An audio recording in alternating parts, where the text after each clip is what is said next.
যুবদলের ৪৭তম প্রতিষ্ঠাবার্ষিকী ফুল নিয়ে বিএনপি প্রতিষ্ঠাতা জিয়াউর রহমানের সমাধিতে সমবেত হন নেতাকর্মীরা। এ সময় যুব সমাজকে সংগঠিত করে গণতন্ত্র ও অর্থনৈতিক মুক্তির লড়াইয়ে যুবদল অগ্রণী ভূমিকা রাখবে বলে আশা করেন তারা। হাসিনা পরবর্তী সময়ে আমরা যে স্বতঃস্ফূর্তভাবে আমাদের দলীয় নেতাকর্মী নিয়ে যে আমরা আমাদের প্রেসিডেন্টের মাজারে কর্মসূচি পালন করতে পারতেছি, এইটা আমাদের সকল শ্রেণীর নেতৃবৃন্দর জন্য সত্যি খুবই ভালো লাগার ব্যাপার। শত প্রতিকূলতার মধ্যেও আমরা রাজপথে ছিলাম।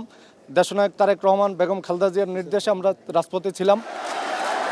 শ্রদ্ধা জানানোর পর্ব শেষে বিএনপি নেতা সালাউদ্দিন আহমেদ জানান, ফ্যাসিবাদ বিরোধী আন্দোলনে থাকা রাজনৈতিক দলগুলোর সঙ্গে বৃহত্তর ঐক্য গড়ে তোলা হবে।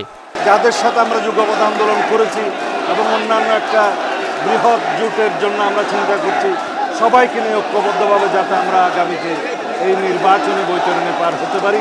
তবে জাতির মধ্যে ঐক্যটাই হচ্ছে আমাদের সবচেয়ে বড় শক্তি। সেই ঐক্য বজায় রাখার জন্য কেউ যাতে বিভেদের পথে না যায়, সেই মেসেজটা আমরা দিচ্ছি। পরে দিনটি উপলক্ষে নয়াপল্টনে বিএনপি কেন্দ্রীয় কার্যালয়ে অনুষ্ঠিত হয় ফ্রি মেডিকেল ক্যাম্প ও স্বেচ্ছায় রক্তদান কর্মসূচি। এতে উপস্থিত ছিলেন গয়েশ্বরচন্দ্র রায় সহ দলটির অন্যান্য নেতারা। Enamul Haque, star news, Dhaka.